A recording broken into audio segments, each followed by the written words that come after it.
अस्सलाम वालेकुम बच्चों। तो फिजिकल ऑप्टिक्स का लेक्चर नंबर 12 शुरू करने जा रहे हैं और आज के लेक्चर में जो टॉपिक हमने डिस्कस करना है that is the concept of X rays diffraction. इसको बास किताबों में ब्रेग्स लॉ के नाम से भी पढ़ाया जाता है। इस टॉपिक में हम देखेंगे क्या कि एक्स रेज जो कि इलेक्ट्रोमैग्नेटिक रेडिएशंस हैं जिनकी वेवलेंथ बहुत छोटी होती है उसको डाइफ्रैक्ट करने के लिए क्या करना पड़ता है। क्या सर वो ऑर्डिनरी डाइफ्रैक्शन ग्रेटिंग से डाइफ्रैक्ट हो जाती है? अगर नहीं होती तो फिर किस तरह से होती है? ब्रेग्स लॉ देखेंगे और साथ ही साथ इससे रिलेवेंट माजी में जो हमारे क्वेश्चन आए हुए उनको डिस्कस करेंगे। एक बहुत इंटरेस्टिंग क्वेश्चन एक्सरे डाइफ्रैक्शन के टॉपिक से पूछा गया था कुछ टाइम पहले नर्स यूनिवर्सिटी के पेपर के अंदर, तो वो भी मैं आपको यहां पे डिस्कस करा रहा हूं। ठीक है, हेडिंग लगा लो अपने पास, concept of X rays diffraction. मेरा नाम बिलाल जिया है और ये मेरा और आपका एक नन्ना मुन्ना सा प्यारा सा प्लेटफॉर्म है जहां पर हम 11 और 12 की फिजिक्स पढ़ रहे। देखो बच्चे, हमने डाइफ्रैक्शन के बारे में ये बात पढ़ी थी कि डाइफ्रैक्शन बेसिकली होती क्या है? Bending of light waves. Light ऐसे मस्त सीधा चल रही है, अचानक से बेंड कर गई, जहां नहीं जाना चाहिए था शैडोई रीजन में, वहां पर लाइट आपको मिल रही है। This phenomena is termed as diffraction. ऐसे ही था। जब हमने सिंगल स्लिट डाइफ्रैक्शन का कॉन्सेप्ट डिस्कस किया था तो मैंने आपको कुछ फिनोमिना बताया था। ये पूरी चीज आप सिंगल स्लिट डाइफ्रैक्शन के टॉपिक में भी देख सकते हो। ठीक है, हमने ये बात पढ़ी थी कि मान लीजिए यहां पे मेरा बेटा ऐसे हमारे पास लाइट आ रही है, तो अगर तो लाइट सीधी सीधी ट्रेवल करती तो आपको सिर्फ इसके सामने यहां पे ब्राइट रीजन मिलता, इसके ऊपर भी शेडो होता और इसके नीचे भी क्या होता? शेडो होता। लेकिन हमने देखा था कि हमें ऊपर भी ब्राइट पार्ट मिल रहा है, ब्राइट डार्क, नीचे भी ब्राइट डार्क मिल रहा है। ठीक है, इसका मतलब लाइट ऐसे बेंड करके गई है यहां पे। ये जो लाइट की बेंडिंग है ना मेरे बच्चे, this bending of light, this phenomena is termed as the diffraction. अच्छा, अब डाइफ्रैक्शन ना वेव की प्रॉपर्टी होती है। हम बार बार लाइट बोल रहे होते हैं क्योंकि इस पूरे चैप्टर का जो मकसद है वो क्या है? लाइट को वेव प्रूफ करना। ठीक है, तो जहां पे मैं बोलूं ना बेंडिंग ऑफ लाइट, तो आप समझ जाना डाइफ्रैक्शन क्या है? Bending of waves. हर तरह की वेव डाइफ्रैक्शन शो करती है, ये वेव की प्रॉपर्टी है, कोई सी भी वेव हो सकती है। ठीक है, ध्यान में रखेंगे। हमने ये चीज डिस्कस की थी कि ये जो स्लिट है, ओपनिंग है, इस ओपनिंग का जो साइज है, इस ओपनिंग का जो साइज है, ये साइज कंपेरेबल होना चाहिए उस वेव की वेवलेंथ से जिसको आपने यहां से डाइफ्रैक्ट करना है।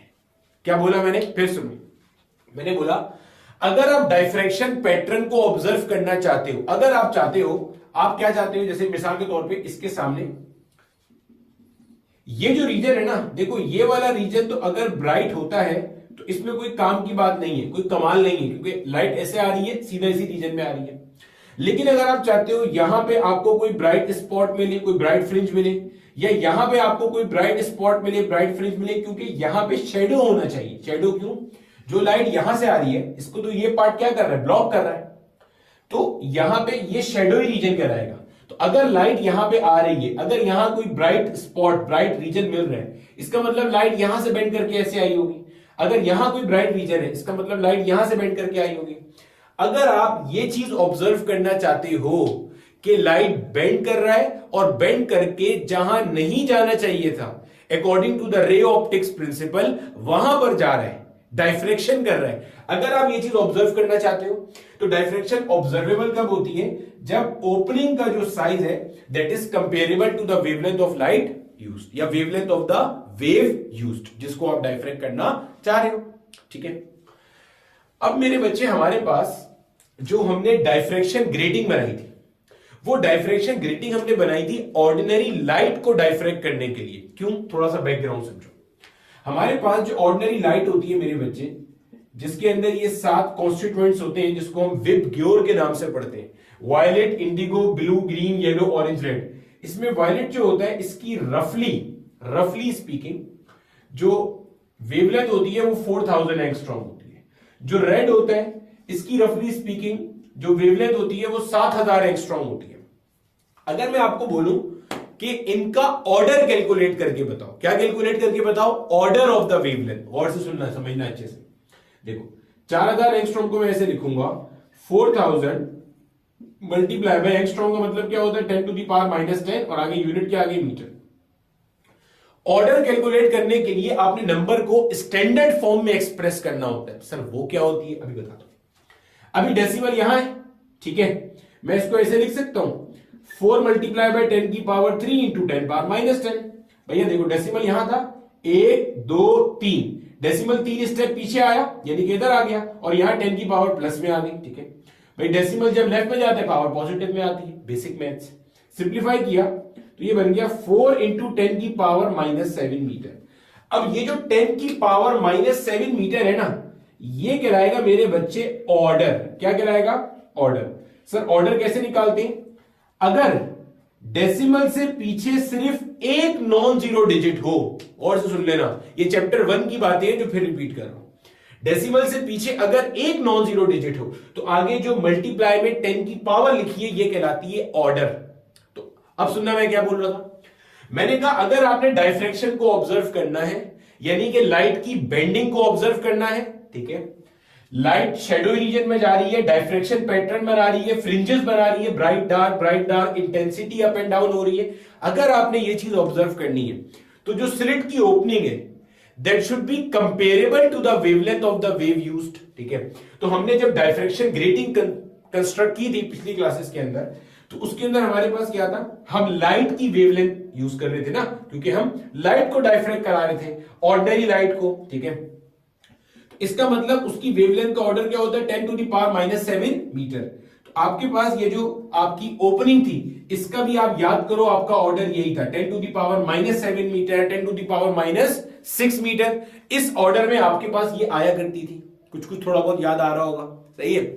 अब देखो हम क्या करते थे, 2-2 लाइन 1 सेंटीमीटर पे रूल कर रहे हैं, 3000 लाइन रूल कर रहे हैं, याद आ गई। डायफ्रैक्शन ग्रेटिंग कैसे बनाते थे, आपके पास ऐसे एक ग्लास प्लेट होती थी, इस ग्लास प्लेट की जो लंबाई थी ये कितनी होती थी 1 सेंटीमीटर। ग्लास क्या होता है जिससे आर पार देखा जा सके। आपके घर में खिड़की है, खिड़की में एक ग्लास का पीस लगा हुआ है, अब उससे आर पार देख सकते हो ना, तो वो ऐसी आपके पास समझ लो ये एक ग्लास प्लेट है, 1 सेंटीमीटर लेंथ है इसकी। इसके ऊपर आप क्या करते थे मेरे बच्चे, ऐसे लाइंस रूल करते थे। ये आप इसके ऊपर क्या कर रहे हो, लाइंस रूल कर रहे हो। अब जहां पर आपने लाइन रूल कर दी है वो ओपेक पार्ट बन गया, ये भी ओपेक पार्ट है। इसके बीच में आपको देखो एम्प्टी स्पेस नजर आ रही है, देखो मैं मार्क भी करके दिखा देता हूं। ये जो आपको बीच में खाली जगह नजर आ रही है, दिस खाली जगह basically acts as a very small opening के जहां से लाइट आगे क्या करती थी, डायफ्रैक्शन का फिनोमेना शो करती थी। यहां तक की बात याद आ गई।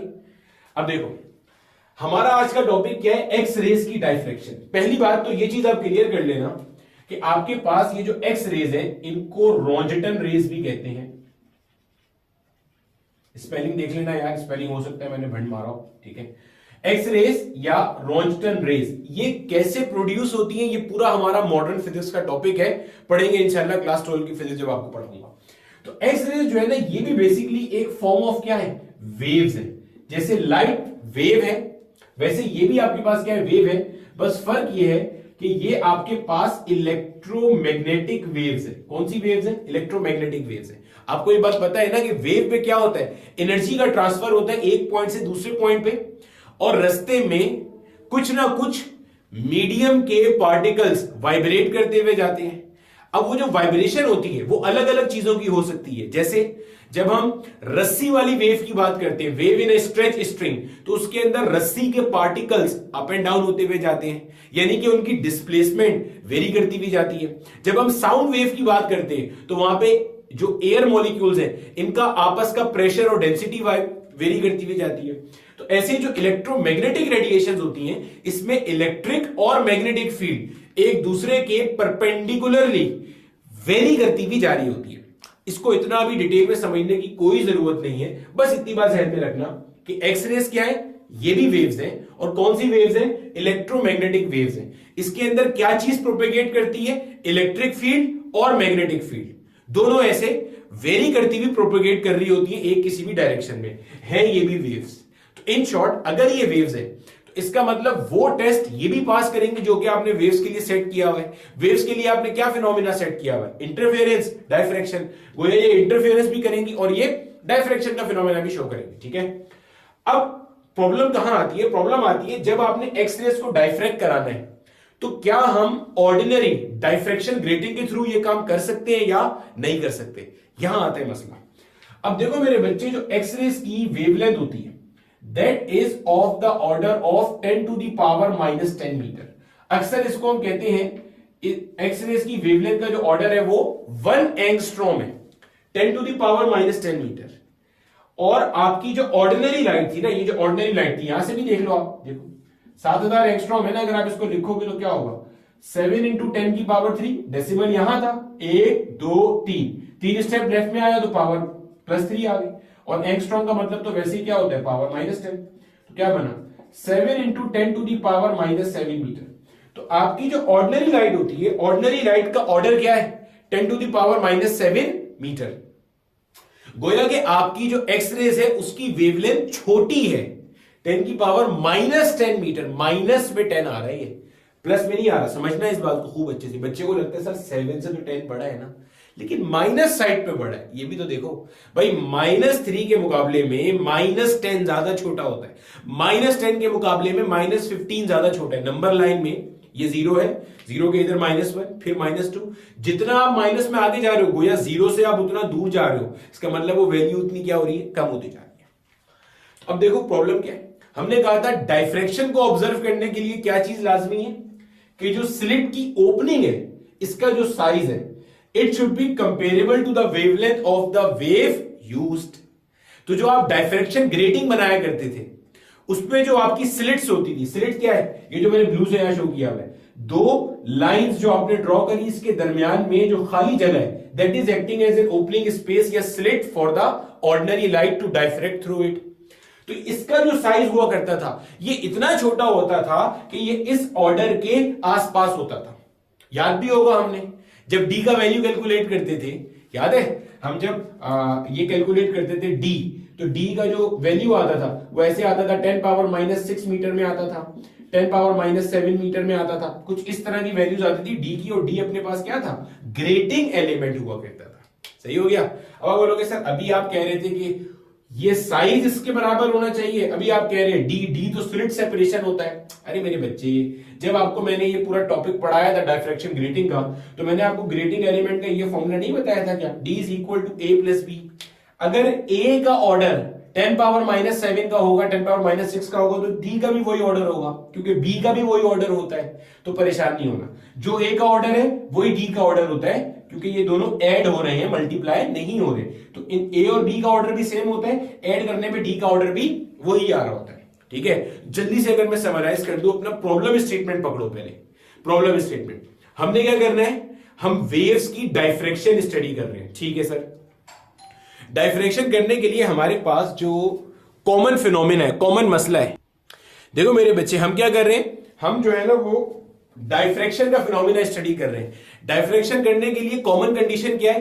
कि आपने जिस वेव को डाइफ्रैक्ट कराना है, बेंड कराना है, और आप चारों सामने स्क्रीन पर उसकी बेंडिंग की वजह से पैटर्न मिले, जहां उसे नहीं जाना चाहिए वहां वो पहुंचे, आप उसे रिकॉर्ड करो, ऑब्जर्व करो। तो इसके लिए लाजमी है जो ओपनिंग है, इसका जो साइज है वो उतने ही ऑर्डर का होना चाहिए जिस ऑर्डर की उस वेवलेंथ की क्या है, उस वेव की क्या है, वेवलेंथ है। तो हमने बोला ठीक है, हमने डाइफ्रैक्शन ग्रेटिंग बनाई। हमने बोला भाई जो ऑर्डिनरी लाइट है, जो मुझे आपको दिखती है, white light, violet, indigo, blue, green, yellow, orange, red के कॉम्बिनेशन से बनती है, वो मुझे पता है कि उसका order 10 to the power -7 metre का होता है। तो हमने बोला ठीक है, हमने बोला डाइफ्रैक्शन ग्रेटिंग बनाते हैं। एक ग्लास प्लेट ली जिसकी लेंथ कितनी है? 1 सेंटीमीटर। इसके ऊपर 2000 से लेकर के 3000 लाइंस तक आपने क्या कर दी? रूल कर दी। ऐसे लाइन लाइन लाइन बना दी। जहां लाइन है वो ओपेक पार्ट, फिर दूसरी लाइन वो भी ओपेक पार्ट। इसके दरमियान में जो छोटी सी जगह है, ये बेसिकली क्या है? ये स्लिट के तौर पे एक्ट कर रहा है। यहां से जब आप लाइट वेव को गुजारोगे तो ये ओपनिंग इतनी छोटी है कि ये लाइट की वेवलेंथ के ऑर्डर के कंपेरेबल हो गई। तो यहां से लाइट वेव क्या करेगी? आपकी डाइफ्रैक्ट कर जाएगी। हमने बोला ठीक है। हमने बोला अगर यहां से मैं एक्स रेस को गुजारूं तो क्या एक्स रेस डाइफ्रैक्ट करेंगी? नहीं करेंगी। तो पहली चीज जो आपने नोट्स पे लिखोगे वो ये लिखोगे, ordinary diffraction grating that is designed for light diffraction is unable to diffract X rays. क्यों सर, क्या एक्सरेज वेव्स नहीं है वेव्स, इलेक्ट्रोमैग्नेटिक रेडिएशन है, फिर इनको डाइफ्रैक्ट क्यों नहीं कर पा रही डाइफ्रैक्शन ग्रेटिंग? वजह, ये कंडीशन मीट नहीं हो रही है। आपको मैंने बताया जो एक्सरेज हैं, एक्सरेज की जो वेवलेंथ है उसका ऑर्डर क्या है, 10⁻⁻10 मीटर, ठीक है। और ऑर्डिनरी लाइट का वेवलेंथ ये है। अब आपको पहले मैं इंट्यूटिवली समझाता हूं, फिर आपको एक मैथमेटिकली समझाता हूं। पहले इंट्यूटिवली समझ लो कि ये डाइफ्रैक्ट क्यों नहीं कर पा रही है, ठीक है। देखो, हमारे पास ऑर्डिनरी लाइट के जो वेवलेंथ है उसका ऑर्डर और जो एक्सरे का वेवलेंथ है इसके ऑर्डर को मैं आपस में डिवाइड कर रहा हूं, ठीक है, डिवाइड कर रहा हूं। ऑर्डिनरी लाइट का जो वेवलेंथ है उसका ऑर्डर क्या था, 10 टू द पावर, पीछे तो कुछ भी हो सकता है ना, 4 × 10⁻⁻7, 5 × 10⁻⁻7, ठीक है। एक्सरे की वेवलेंथ का ऑर्डर क्या है, एंगस्ट्रॉम में होता है, ठीक है, 10 टू द पावर -10 मीटर। अच्छा, इससे परेशान नहीं होना कि सर हमेशा हो सकता है वो 10 की पावर -10, कभी कभार 10 की पावर -11 भी लिखा मिले, लेकिन एक जर्नल ऑर्डर क्या डिफाइन करेंगे, 10 टू द पावर -10 मीटर, ठीक है। पलटेंगे, ये ऊपर जाएगा तो 10 की पावर -7 मल्टीप्लाई बाय 10 की पावर 10, बेसिस आर सेम, तो पावर्स को आप ऐड कर लोगे तो +10 और -7 कितना हो गया भाई, +3 मीटर हो गया, ठीक है।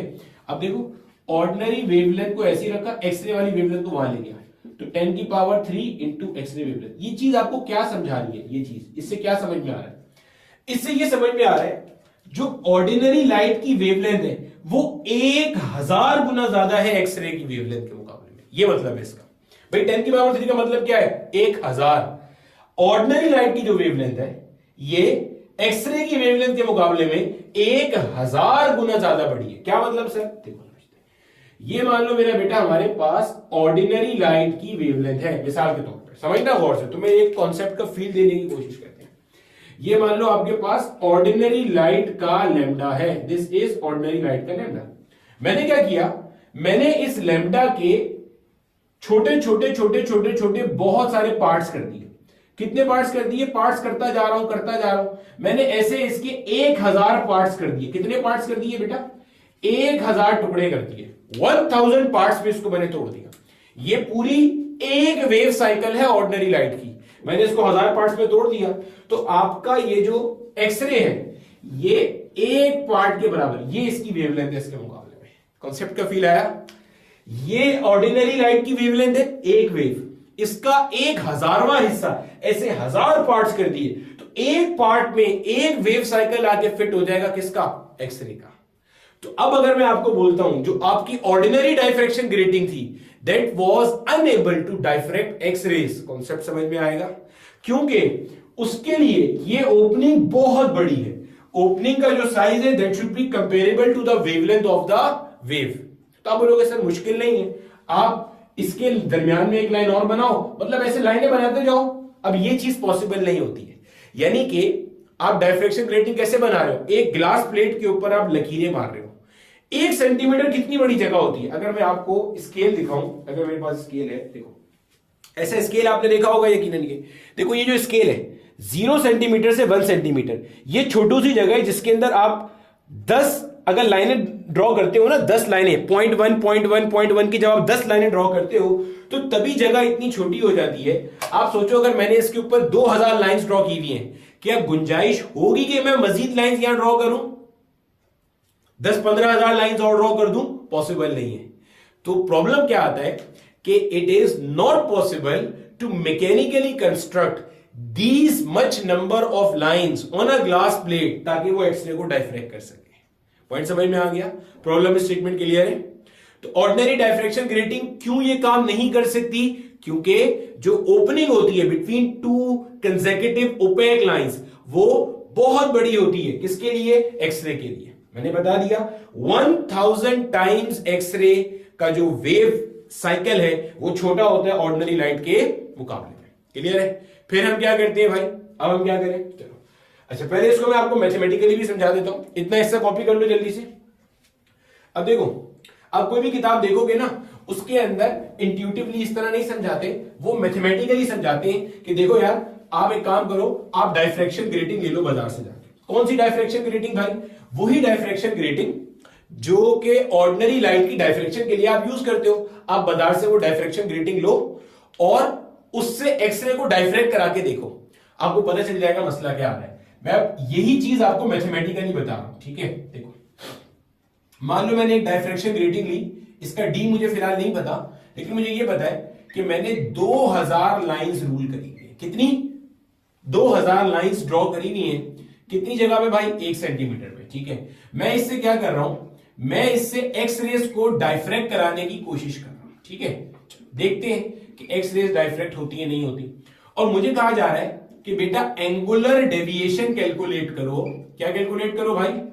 एंगुलर डेविएशन कैलकुलेट करो फर्स्ट ऑर्डर इमेज के लिए। अब मैं ये मान के चलूंगा कि आपने पूरा डायफ्रैक्शन ग्रेटिंग का कॉन्सेप्ट पढ़ा हुआ है, सारे मैंने जो न्यूमेरिकल सॉल्व कराए थे वो आपको सब आते हैं, तो ये सब बात आपको समझ में आ रही है, ठीक है। हमने बोला सर कोई मसला नहीं है, हमने फर्स्ट ऑर्डर इमेज के लिए एंगुलर डेविएशन गोया कि थीटा निकालना है ना, कोई इशू नहीं है। हमें डायफ्रैक्शन ग्रेटिंग का फॉर्मूला तो पता है, जो ग्रेटिंग की इक्वेशन थी, m lambda is equal to D sine theta. D मुझे चाहिए सबसे पहले, डी का फॉर्मूला भी पता है, D is equal to L divided by N. L से क्या मुराद है? Length of the grating. N क्या है? Number of lines root. तो लेंथ ऑफ द ग्रेटिंग कितनी है? 1 सेंटीमीटर। सेंटीमीटर से मीटर में कैसे जाते हैं? मल्टीप्लाई कर दो 10 पावर -2 से, 100 से डिवाइड कर दो। नंबर ऑफ लाइंस रूल्ड, तो नंबर ऑफ लाइंस कितनी रूल हुई है इसमें जनाब? 2000 को मैं ऐसे लिखूंगा 2 into 1000। जब ये 2 ऊपर जाएगा तो 1/2 बिकम 0.5, और जब 1000 का मतलब क्या हुआ? 10 पावर 3 ऊपर जाएगा, ये ऊपर जाएगा तो 10 पावर -2 देखो पहले से आ गया, और ये ऊपर गया तो 10 पावर -3 हो गया। अब ये क्या हो गया? 0.5 इंटू 10 पावर -5 मीटर। अब आप बोलोगे सर आपने तो कहा था कि जो ऑर्डिनरी लाइट होती है उसकी वेवलेंथ के साथ कंपेरेबल होता है डी या ए, तो ये तो 10 पावर -5 आ रहा है। अरे भैया ये ऑर्डर नहीं है। क्यों सर, ये ऑर्डर क्यों नहीं है? मैंने क्या कहा था? ऑर्डर इसको तब पढ़ेंगे जब यहां पे जो नंबर हो इसके डेसिमल से पीछे नॉन जीरो डिजिट हो और एक अकेला नॉन जीरो डिजिट हो। तो क्या कंडीशन ट्रू हो रही है? नहीं हो रही। इसका मतलब ये नंबर अभी स्टैंडर्ड फॉर्म में नहीं है, तो पहले से स्टैंडर्ड फॉर्म में लाएंगे। डेसिमल को अगर मैं एक स्टेप आगे ले जाऊं, यहां से देखो, यहां ले गया डेसिमल को, तो क्या बनता है? 5 इंटू 10 की पावर -1। भाई डेसिमल राइट पे जाएगा तो पावर नेगेटिव आएगी, और 10 पावर -5 पहले से था, तो क्या बना? 5 इंटू 10 की पावर -6 मीटर। यही तो मैंने आपको कहा था। क्या कहा था? मैंने कहा था कि जो डायफ्रैक्शन ग्रेटिंग होती है उसके अंदर जो डी होता है वो comparable to the wavelength of light होता है। तो देखो 10 पावर -6 आ रहा है, और ऑर्डिनरी लाइट की वेवलेंथ किस ऑर्डर की है? 10 पावर -7 की। तो 10 पावर -7 -6 इतना चलता है, कोई टेंशन नहीं है, ठीक है। अच्छा, अब क्या करना है भाई? एक्सरे है, एक्सरे की वेवलेंथ आपको गिवन है, मान लो 1 एंगस्ट्रॉम, ठीक है, यानी कि 1 into 10 to the power -10 metre. अब एंगुलर डेविएशन कैलकुलेट करनी है ना, डी आपको पता चल गया है, आज कैलकुलेट कर लेते हैं। मुझे पता है भाई sine theta will be equal to m lambda divided by D. तो m की जगह आ गया 1, क्योंकि फर्स्ट ऑर्डर इमेज की बात चल रही है। लैम्डा कितना है? 10 टू द पावर -10 अपॉन में डी कितना है? 5 इंटू 10 टू द पावर -6। 1/5 करोगे तो ये बन जाएगा 0.2, -6 ऊपर जाएगा तो +6 हो जाएगा, -10 में से 6 निकाल देंगे तो 10 पावर -4।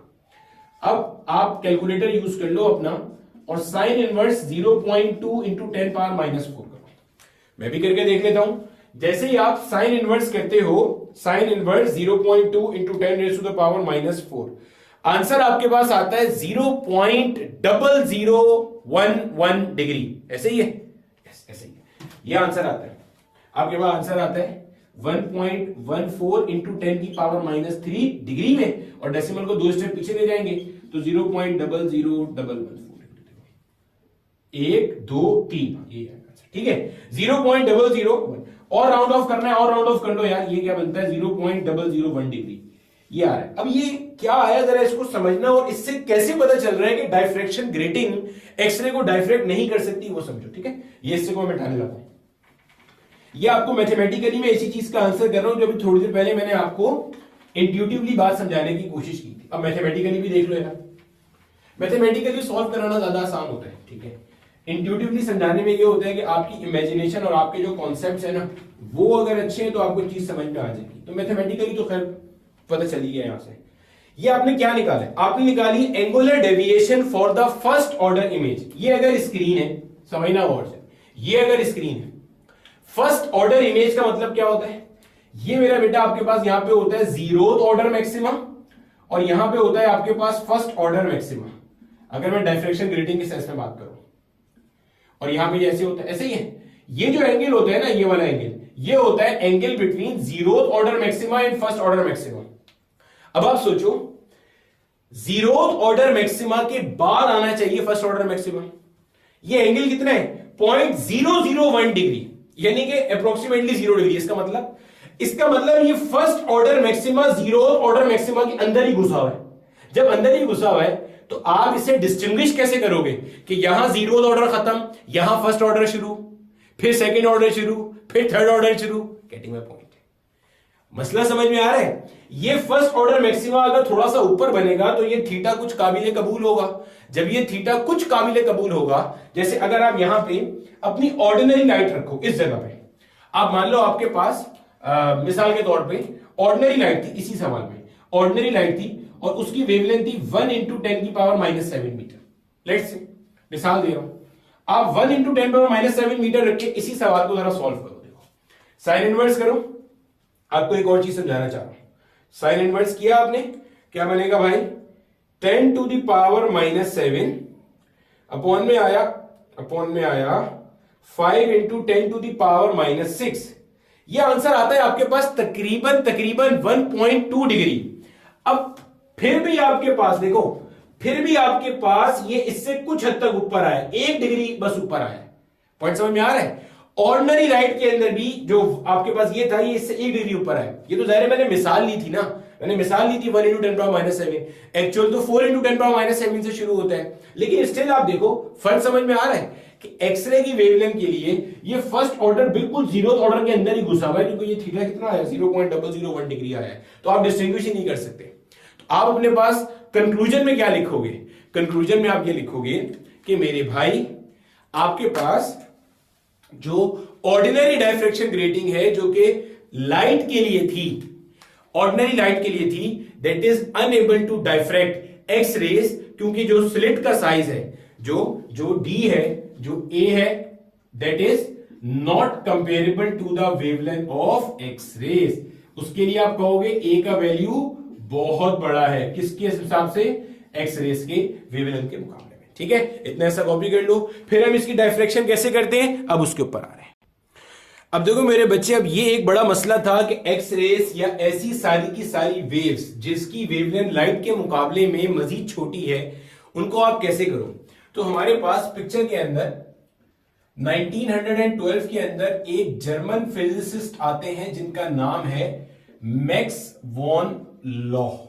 ठीक है, मैक्स वॉन लॉ, ये वही मैक्स वॉन लॉ साहब हैं अक्सर जिनके बारे में, जहां एक्सरे डायफ्रेक्शन का टॉपिक लिखा होता है, वहां एक काले कलर की तस्वीर होती है, उसमें white white white white white से स्पॉट्स होते हैं, लिखा होता है कि these are Laue spots obtained after X-ray diffraction. तो ये उनका कमाल है। ठीक है, इनको 1914 के अंदर नोबेल प्राइज भी मिला था। इन्होंने ये बोला कि यार आपके पास दुनिया भर में जो क्रिस्टलाइन सॉलिड्स हैं, सर यही रुक जाए, पहले क्रिस्टलाइन सॉलिड्स बताएं। इस बंदे ने एक्सरे को डायफ्रेक्ट करने का तरीका बताया। कैसे बताया वो समझा। देखो दुनिया भर में जो स्टेट्स ऑफ मैटर है, आपको पता है वो एटम से मिलकर बनी है, बेसिक सी बात है। अब इस सॉलिड्स को दो कैटेगरी में आप डिवाइड करते हो, एक क्रिस्टलाइन सॉलिड्स होते हैं, एक एमॉर्फस सॉलिड्स होते हैं। क्रिस्टलाइन सॉलिड्स क्या होते हैं? जिसके अंदर जो बेसिक स्ट्रक्चर है वही अपने आप को रिपीट करता है, यानी कि वो रेगुलर पैटर्न में ऑर्गेनाइज और अरेंज होते हैं। एक्सट्रीमली सॉरी, एमॉर्फस में रैंडम अरेंजमेंट होती है। मिसाल से समझते हैं, जैसे ये मेरे सामने एक दीवार है, अगर मैं इस दीवार के ऊपर से पेंट हटा दूं तो आपको क्या नजर आएगा? आपको ऐसे नजर आएगा, यहां पे एक ब्लॉक रखा हुआ है, फिर यहां एक ब्लॉक जुड़ा हुआ है, फिर एक ब्लॉक जुड़ा हुआ है, फिर एक ब्लॉक जुड़ा हुआ है, फिर ऐसे ब्लॉक जुड़ा हुआ है, ऐसे पूरी दीवार बनी हुई है, पूरी वॉल ऐसे ही बनी हुई है। मतलब यहां पर भी ऐसे, पॉइंट समझ में आ रहा है? गोया कि अगर मैं आपको बोलूंगी जो पूरी वॉल है इसका बेसिक स्ट्रक्चर क्या है जो अपने आप को रिपीट कर रहा है, जिससे ये पूरी वॉल बनी है, तो आप बोलोगे सर ये जो एक ईंट है ना, एक ईंट, this is the basic structure of this wall. अब घर के बाहर खड़े होकर पूरे घर को सोचो, क्या पूरे घर का बेसिक स्ट्रक्चर ये ईंट नहीं है? भाई ये दीवार, हर दीवार के अंदर block block block block block ही तो लगे हुए, और क्या लगे हुए? पॉइंट समझ में आ रहा है? ठीक है, 2-3 दफा जब मेरा पंजाब जाना हुआ तो पंजाब के अंदर तो ये वाला फिनोमिना बहुत खूबसूरती से समझ में आता है और नजर भी आता है। वहां पे लाल लाल लाल लाल ईंटों के घर बने हुए होते हैं, ठीक है। तो वो जो लाल ईंटें होती हैं, अगर प्लस्तर नहीं हुआ हुआ ऊपर, आप बाहर से खड़े होकर देखो ये फिनोमिना, आप इमेजिन करो, समझ में आएगा। एक लाल ईंट, उस पर दूसरी लाल ईंट, मतलब पूरे घर में ऐसे ईंटें ईंटें ईंटें ईंटें ईंटें आपको नजर आ रही हैं। तो वो क्रिस्टलाइन सॉलिड, उससे आप समझ सकते हो, ठीक है। अब जैसे हमारे पास सोडियम क्लोराइड है। अब सोडियम क्लोराइड का जो पूरा स्ट्रक्चर होगा, सोडियम क्लोराइड का जो पूरा स्ट्रक्चर होगा, वो अगर आपने समझना है तो आप देखो कि आपका जो बुनियादी स्ट्रक्चर है ना सोडियम क्लोराइड का, वो कैसा है। देखो समझो, सोडियम क्लोराइड का जो बुनियादी स्ट्रक्चर हम रिप्रेजेंट करते हैं या शो करते हैं ना, वो कुछ ऐसे करते हैं। देखो समझो अभी जरा,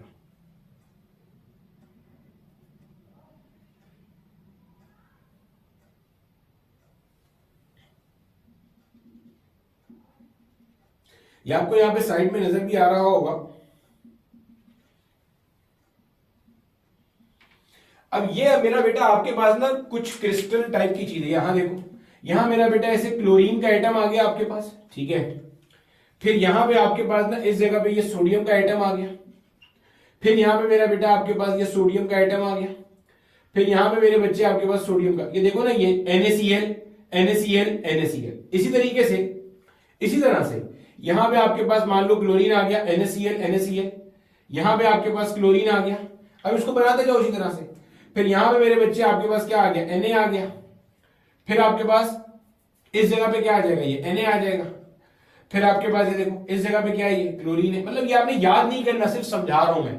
ये आपके पास एक 3 डायमेंशनल क्रिस्टल है। इसको मेरा बेटा आप कहते हो यूनिट सेल। क्या नाम देते हो, यूनिट सेल का नाम देते हो। समझिएगा आहिस्ता आहिस्ता गौर से, अभी हम समझ रहे हैं ये यूनिट सेल।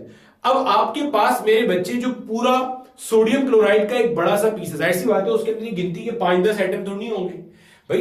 एटम तो बहुत छोटी चीज होती है ना। अगर मेरे पास सोडियम क्लोराइड क्या होता है, टेबल सॉल्ट होता है। अगर मेरे पास नमक का एक जर्रा है, उसमें ऐसे लाखों करोड़ों एटम्स होंगे इस स्ट्रक्चर में जुड़े हुए। यानी कि ये यूनिट सेल, फिर इसके ऊपर यूनिट सेल, फिर इधर यूनिट सेल। यानी कि यही यूनिट सेल अपने आप को क्या कर रहा है, पूरे स्ट्रक्चर में रिपीट करता चला जा रहा है। Such solids are termed as crystalline solids, ठीक है। चलो कमिंग बैक, अब क्रिस्टलाइन सॉलिड में समझने वाली क्या बात होती है, ये आप गौर से देखिएगा जरा। इसको मैं जरा थोड़ा सा सुथरा करके दोबारा बना दूं। क्रिस्टलाइन सॉलिड्स के अंदर, क्रिस्टलाइन सॉलिड्स के अंदर ये मैंने लिख लिया यहां पे कि आपको मैंने NaCl का जो क्रिस्टल है ना, उसको यहां पे एडिटिंग में शो करना है बाद में, ठीक है। भूल जाता हूं मैं, बूढ़ा हो गया हूं ना, ठीक है। तो ये चीज ध्यान में रखिएगा। अब वो वैसे ही बता रहा था। अब देखो इनकी बात कहां से आई बीच में, अब वापस समझो कि क्रिस्टलाइन सॉलिड से हमारा क्या खास बात है। देखो भैया, जो चीज यहां पे आपके समझने की है ना, वो ये है। अब देखो यहां पे आपको ये जो नजर आ रहा है ना, ये यूनिट सेल का ही समझो, मैंने एक हिस्सा आपको दिखाया। इसमें आपने ना ये प्लेन्स देखने, ये चीज मेरा बेटा प्लेन्स कहलाएंगी। ये चीज क्या कहलाएंगी भाई साहब, प्लेन्स कहलाएंगी, समझता है। ये चीज, ये जो टॉप पार्ट है, ये आपके पास प्लेन होगा। क्या होगा भाई, ये प्लेन। ये जो ये है, ये भी आपके पास क्या है भाई, प्लेन है। इन दोनों प्लेन्स के दरमियान की जो जगह है ना, इसको कहेंगे interplanar spacing, represented by D. क्या कहेंगे, interplanar spacing represented by D. फिर समझो, देखो क्रिस्टलाइन सॉलिड्स में क्या है, ऐसे यूनिट सेल बने हुए बड़े मजे से। उसमें जो टॉप वाला पार्ट है, वो ऊपर वाला पार्ट, ऊपर वाला प्लेन हो गया, उसके नीचे फिर प्लेन, उसके नीचे एक और प्लेन, चलते जाओ, प्लेन ही प्लेन है, प्लेन ही प्लेन है, प्लेन ही प्लेन है। समझ आ रहा है। तो ये प्लेन, ये प्लेन, इनके दरमियान की जो जगह है इंटरप्लेनर स्पेसिंग। ये जो इंटरप्लेनर स्पेसिंग होती है ना क्रिस्टलाइन सॉलिड की, ये होती है 2 एंगस्ट्रॉम से लेके 5 एंगस्ट्रॉम तक। कहां से कहां तक होती है भाई, 2 एंगस्ट्रॉम से लेके 5 एंगस्ट्रॉम तक होती है। तो अब इतनी बात ध्यान में रखोगे। अब आते हैं 1912 में वापस। 1912 में सर मैक्स वॉन लॉ ने यह कहा कि आपके पास जितने क्रिस्टलाइन सॉलिड्स होते हैं, यानी कि ऐसे सॉलिड जिनमें यूनिट सेल का स्ट्रक्चर अपने आप को बार बार रिपीट करता है, उसके अंदर प्लेन टू प्लेन इंटरप्लेनर जो स्पेसिंग होती है डी, वो इतनी छोटी होती है कि अगर हम एक्सरेज को वहां से डाइफ्रैक्ट कराने की कोशिश करें तो ये जो क्रिस्टलाइन सॉलिड्स है, इसके जो दरमियान की जगह है, प्लेन के दरमियान की जगह, ये naturally occurring 3 dimensional diffraction grating की तरह एक्ट करेगा। नेचुरली अकरिंग क्यों भाई? NaCl मैंने आपने तो नहीं बनाया ना, नेचर में पहले से मौजूद है ना ये सॉल्ट का क्रिस्टल। तो नेचुरली अकरिंग 3 डायमेंशनल, क्योंकि एक्स में भी होगा, वाई में भी होगा, जेड में भी होगा, 3 डायमेंशनल डाइफ्रैक्शन ग्रेटिंग की तरह एक्ट करेगा फॉर ऑल सच वेव्स जिसकी वेवलेंथ छोटी है किसके मुकाबले में? लाइट के मुकाबले में। पॉइंट समझ में आ गया? तो एक्स रेज की डाइफ्रैक्शन हम इसलिए क्रिस्टलाइन सॉलिड के क्रिस्टल से करवाते हैं। और क्रिस्टलाइन सॉलिड के क्रिस्टल में क्या खास बात होती है कि जो उनकी इंटरप्लेनर स्पेसिंग होती है that is comparable to the wavelength of X rays. अभी मैंने बताया था इंटरप्लेनर स्पेसिंग किस रेंज में होती है? 2 एंगस्ट्रॉम से लेकर होती है 5 एंगस्ट्रॉम तक। अगर आपको बोला जाए 2 एंगस्ट्रॉम है, तो 2 एंगस्ट्रॉम का मतलब क्या है? 2 into 10 to the power -10 metre. क्या ये नंबर स्टैंडर्ड फॉर्म में लिखा है? जी सर, क्योंकि यहां डेसिमल है और डेसिमल से पीछे सिर्फ एक नॉन जीरो डिजिट है। तो गोया इंटरप्लेनर स्पेसिंग का जो ऑर्डर निकल कर आया वो कितना है? 10 टू दी पावर -10 मीटर। तो ये इंटरप्लेनर स्पेसिंग इतनी छोटी है कि इससे आपकी लाइट एक्स रेज, बार बार लाइट निकल रहा है मुंह से, एक्स रेज आराम से क्या हो जाएंगी? डाइफ्रैक्ट हो जाएंगी। क्लियर है?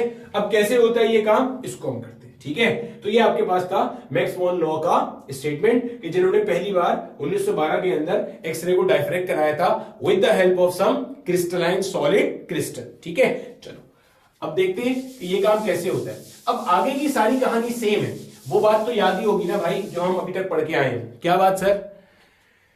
इंटरफेरेंस के अंदर अगर आपको कंस्ट्रक्टिव इंटरफेरेंस मिल रही है, गोया की इंटेंसिटी मैक्सिमम मिल रही है, इसका मतलब क्या है? इसका मतलब क्या है? इसका मतलब है जो पार्ट डिफरेंस था बिटवीन द वेव्स वो या तो 0 लैम्डा था, या 1 लैम्डा था, या 2 लैम्डा था, या 3 लैम्डा था, एंड सो ऑन। ध्यान में रखेंगे ये बात। ठीक है, तो यहां पे डाइफ्रैक्शन ग्रेटिंग कौन है? क्रिस्टलाइन सॉलिड का क्रिस्टल यहां पे डाइफ्रैक्शन ग्रेटिंग के तौर पे एक्ट कर रहा है। ठीक है, अब मैंने मान लो आपको डाइफ्रैक्शन दिखानी है, तो ये आ गया मेरे पास मान लो एक प्लेन। ठीक है, ये आ गया मान लो मेरे पास एक और प्लेन। ठीक है, समझना, ये मैंने ड्रॉ कर दिया मेरे बच्चे क्या? नॉर्मल। नॉर्मल लाइन मतलब जो प्लेन के परपेंडिकुलर एक लाइन ड्रॉ करिए रेफरेंस के लिए। ये दोनों प्लेन है, इस प्लेन के दरमियान की जो स्पेसिंग है that is represented by D. अब आपको मैंने ये समझाना है कि कैसे आपके पास एक्स रेज डाइफ्रैक्ट करती हैं और आपको डाइफ्रैक्शन पैटर्न ब्राइट डार्क कैसे मिल रहा होता है। ठीक है, देखो यहां मान लो मेरा बेटा आपके पास एक्स रेज आके इंसिडेंट हुई, ये एक्स रेज आई, आने वाली को कहेंगे इंसिडेंट एक्सरे, इस प्लेन से टकराएगी और टकराने के बाद ऐसे रिफ्लेक्ट हो जाएगी।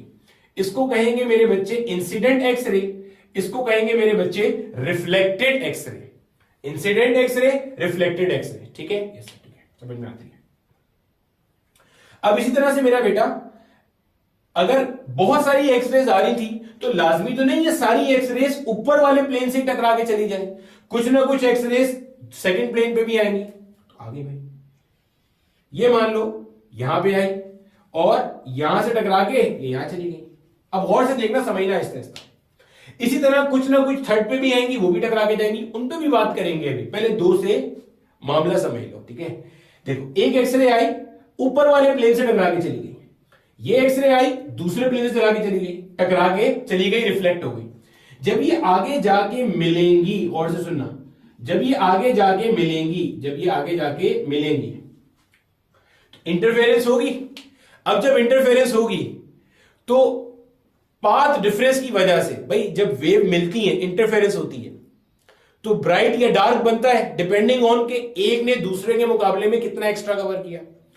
अब एक्स्ट्रा कवर करने की जब हम बात करें तो देखो गौर से देखना, अगर मैं यहां पर एक परपेंडिकुलर ड्रॉ करूं इस जगह से, ये परपेंडिकुलर ड्रॉ किया 90 डिग्री, इधर भी 90 इधर भी 90 है। तो आप ये देखो, इसको गौर से देखो, ये वाला फासला जो मैंने ब्लू से शो किया। सिमिलरली यहां भी अगर मैं परपेंडिकुलर ड्रॉ करूं तो ये वाला फासला ये है। क्या आपको ये नजर नहीं आ रहा? इसको मैंने कह दिया रे नंबर 2, इसे मैंने कह दिया रे नंबर 1। ये एक्सरे की रे 1, ये एक्सरे की रे 2।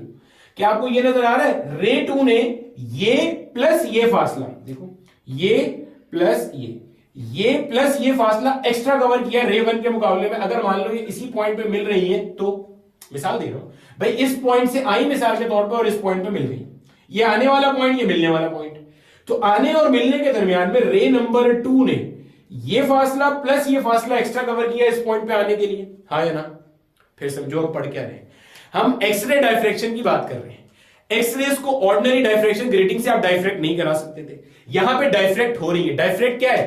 बेंडिंग। देखो बेंडिंग नहीं होती तो ये लाइट रे सीधी ही चली जाती, अब ये बेंड क्यों कर रही है? क्योंकि बीच में सोडियम क्लोराइड या कोई से भी क्रिस्टलाइन सॉलिड का क्रिस्टल आ गया, ये क्रिस्टल आ गया, तो एक लाइट रे आई ऐसे रिफ्लेक्ट, लाइट रे बार बार बोल रहा हूं, ये एक्सरे आई, ठीक है, एक्सरे की रे आई रिफ्लेक्ट करके चली गई, एक्सरे की रे आई रिफ्लेक्ट करके चली गई, ठीक है।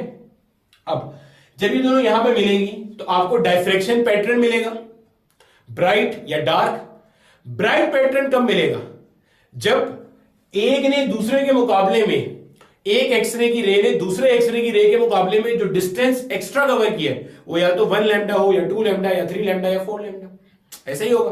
अब देखो ये आपको चाहिए, पॉइंट समझ में आता है? ऐसा आता है। अब यहां पे मेरा बेटा हम एंगल डिफाइन करते हैं, ये जो एंगल है ना इसको आप कहते हो एंगल ऑफ इंसिडेंस। क्या कहते हैं भाई? Angle of incidence. यहां पे इसको आप कहते हो एंगल ऑफ रिफ्लेक्शन। बहुत अच्छे से यहां पे एक बात लिख लेना अपनी कॉपी में बोल्ड करके, ये जो एंगल ऑफ रिफ्लेक्शन डिफाइन करते हो या जो आप एंगल ऑफ इंसिडेंस डिफाइन करते हो, ये आपने कहां से डिफाइन करें? From the surface of the plane. कहां से डिफाइन करें?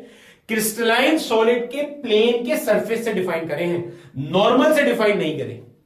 नॉर्मल से क्या मतलब? आगे चल के जब हम रे ऑप्टिक्स पढ़ेंगे, रे ऑप्टिक्स क्या है?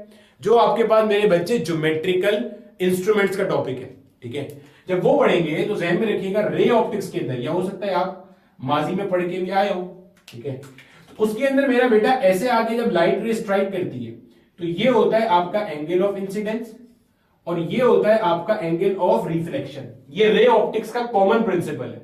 यहां ऐसा नहीं करते। क्यों सर, ऐसा क्यों नहीं करते?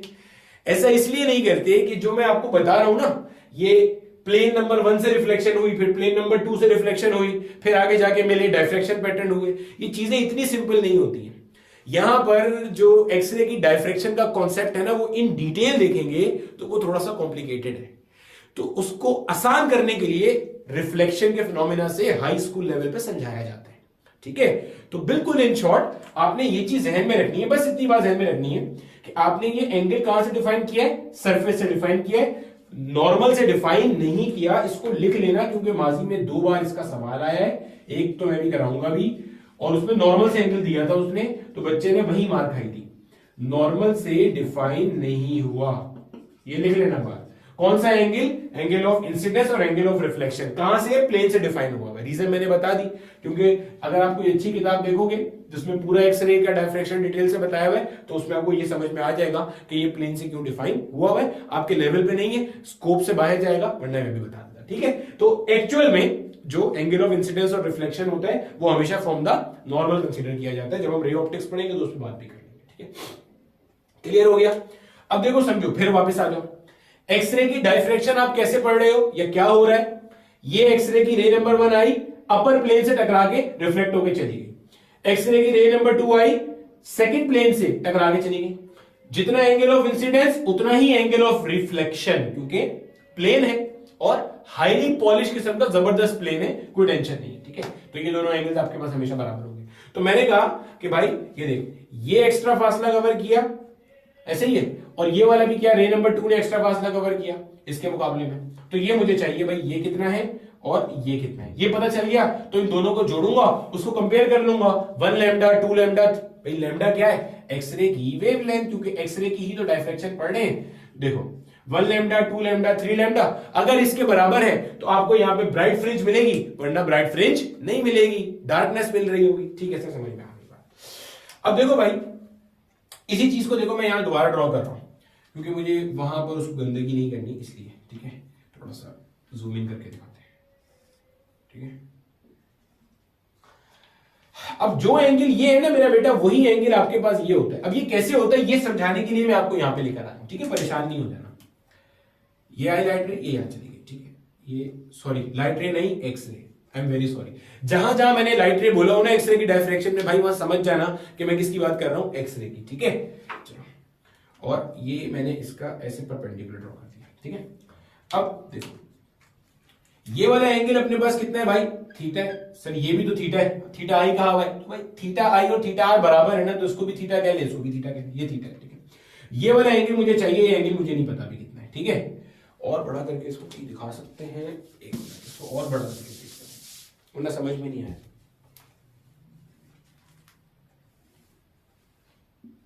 ये मैं मिटा दूंगा, ठीक है, परेशान नहीं होना।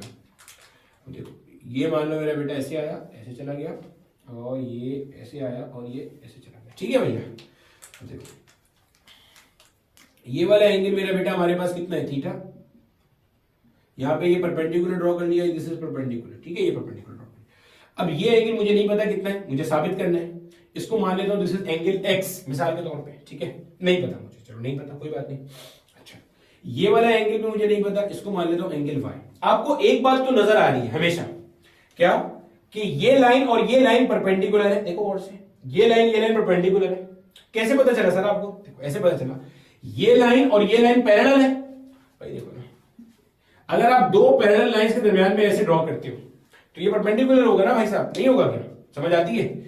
ये लाइन इस लाइन के परपेंडिकुलर है, तभी तो आपने कहा था कि मैंने यहां परपेंडिकुलर गिराया है।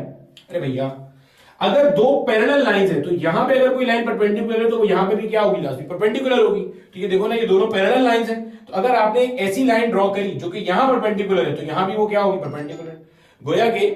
गोया के मेरे बच्चे हमारे पास सूरत हाल क्या होगी। अब देखो मेरे बच्चे, मैं क्या बोल रहा था, पैरेलल लाइंस है, यहां पे आपने कोई लाइन ड्रॉ करी तो बच्चे यहां परपेंडिकुलर तो यहां परपेंडिकुलर होगी, यानी कि अगर ऐसे लाइन ड्रॉ करता हूं तो ये वाली साइड अगर परपेंडिकुलर है तो ये भी पूरी 90 डिग्री होगी, ये भी पूरी ऐसे 90 डिग्री होगी, ये भी 90 डिग्री होगी, यानी कि देखो ऐसे ही करा। यहां पे ये 90 डिग्री है तो ये थीटा प्लस वाई भी कितना हो जाएगा, 90 डिग्री हो जाएगा। यानी कि मैं कह सकता हूं theta plus y will be equal to क्या, 90 डिग्री। अब वाई चाहिए, वाई कितना है, 90 डिग्री माइनस थीटा के बराबर आ गया। वाई का वैल्यू मुझे पता है, चल गया, सही चल गया, यस सर। अब आप और से देखो, इसको और इसको देखो, y और x एंगल, ये y और ये x एंगल, ये इन दोनों के दरमियान में भी एंगल कितना है भाई, ये और ये भी क्या है, परपेंडिकुलर है। वही आपको पता है y plus x is equal to कितना, 90 डिग्री। y प्लस एक्स ये भी कितना है, 90 डिग्री। तो y का वैल्यू तो आपको पता ही है यहां से, तो x will be equal to 90 degree minus y, ठीक है ना भाई, y जब वहां चला जाएगा तो x will be equal to 90 minus का y, तो 90 माइनस का y कितना है, 90 डिग्री माइनस का थीटा। सिंपलीफाई कर लो भाई, 90 डिग्री माइनस का 90 डिग्री माइनस माइनस क्या हो गया, प्लस का थीटा। 90 और 90 मर गया, गोया कि x का वैल्यू कितना आ रहा है, थीटा। तो ये वाला एंगल आपके पास किसके बराबर है, थीटा के बराबर है। जहन में रख लीजिएगा इस बात, ठीक है भैया। इसको मिटा दिया जाए। तो ये मेरे बच्चे हमने साबित कर लिया कि हमारे पास ये जो एंगल है ये कितना है हमारे पास, थीटा के बराबर है, ठीक है। यानी कि जिस एंगल पे प्लेन पे आके आपकी जो वेव है, वो आपकी जो एक्सरे वाली वेव है, वो आगे जिस एंगल पे मेरा बेटा यहाँ पे स्ट्राइक करेगी वही एंगल यहाँ पे नजर आ रहा है, ठीक है। अब आप नोट करो, ये कितना था आपके पास, ये कितना था आपके पास, डी था। अब आप देखो यहाँ पे गौर से, ये राइट एंगल ट्रायंगल नजर आ रहा है, ये डी है, ये आपका हाइपोटेन्यूस है। कैसे, देखो ये बन रहा है, ये कुछ ऐसा बन रहा है, ये आपका थीटा है, ये आपका 90 डिग्री है। देखो ये आपके पास बन रहा है डी, नजर आ रही है चीज, सही है। ये मेरा बेटा आपके पास अब की बार बन जाएगी बेस, ये आपके पास अब की बार क्या बन जाएगा मेरे बच्चे, परपेंडिकुलर। ऐसे ये बनेगा ना, ये बेस ये परपेंडिकुलर। आपको ये वाली वैल्यू चाहिए, इसी को मैंने यहां जूम इन करके दिखा दिया, ठीक है। ये डी है, ये बेस है, ये परपेंडिकुलर है, आपको ये चाहिए। तो क्या करेंगे भाई, सम पीपल है sine theta is perpendicular upon hypotenuse. Perpendicular की वैल्यू आपको चाहिए, हाइपोटेन्यूस कितना है आपके पास, डी के बराबर है। तो P will be equal to कितना हो गया, ये डी साइन थीटा। यानी कि ये वाला पार्ट क्या निकल के आ गया आपके पास, डी साइन थीटा। बिल्कुल सिमिलर आर्गुमेंट से अगर ये थीटा है तो मेरे बच्चे ये भी थीटा होगा, वरना चेक कर लो, ये थीटा है, ये वाला एंगल कितना आएगा, 90 माइनस थीटा, क्योंकि ये पूरा 90 डिग्री है, ये से पूरा 90 है, ये कितना आएगा 90 माइनस थीटा। और ये this angle plus this angle will be 90, तो ये वापस थीटा बन जाएगा सिमिलर आर्गुमेंट से। अरे भैया ये देख, ये और ये इनके दरमियान का एंगल 90 डिग्री, तो ये वाला एंगल कितना हो जाएगा, दिस एंगल 90 माइनस थीटा, ये थीटा ही है ना, ये इसके बराबर ही है 90 माइनस थीटा। जब ये 90 माइनस थीटा है तो this plus this angle is 90 degree, तो 90 माइनस थीटा 90 डिग्री में से माइनस कर देंगे तो वापस क्या बचेगा भाई, थीटा बच जाएगा, तो ये भी थीटा है। जब ये थीटा है तो अब और से देखो भाई, ये वापस ये इस टाइप का बन जाएगा, देखो और से, ये 90 डिग्री और ये क्या आ गया, थीटा आ गया, ये किसके बराबर है, ये आपके पास डी के बराबर है, तो ये वाली साइड क्या हो जाएगी, डी कॉस थीटा, और ये वाली साइड क्या हो जाएगी, डी साइन थीटा, तो गोया ये भी क्या आ गया, डी साइन थीटा। गोया के मेरे बच्चे जो आपका रे नंबर 2 था, जो एक्स रेस की रे नंबर 2 थी, इसने टोटल पाथ डिफरेंस कितना एक्स्ट्रा कवर किया रे नंबर 1 के मुकाबले में, तो आप बोलोगे डी साइन थीटा प्लस का डी साइन थीटा, यानी कि this will be 2d sine theta. फिर देखो और से हम पढ़ क्या रहे हैं, एक्सरे का डायफ्रैक्शन पढ़ रहे हैं। ये पहली रे आगे चली गई, ये दूसरी रे आई और यहां से गई, दूसरी रे ने पहले के मुकाबले में कितना एक्स्ट्रा फासला कवर किया, तो D sine theta plus D sine theta, कितना हो गया, 2d sine theta.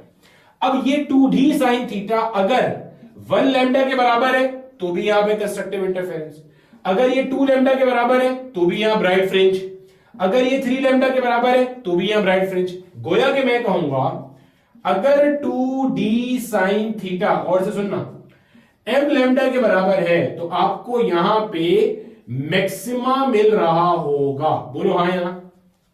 For obtaining a maxima once X rays have been reflected by the planes of a crystalline solid crystal, maxima हासिल करने के लिए जो path difference between two consecutive rays है, that is 2d sin theta, that should be equal to क्या, m lambda.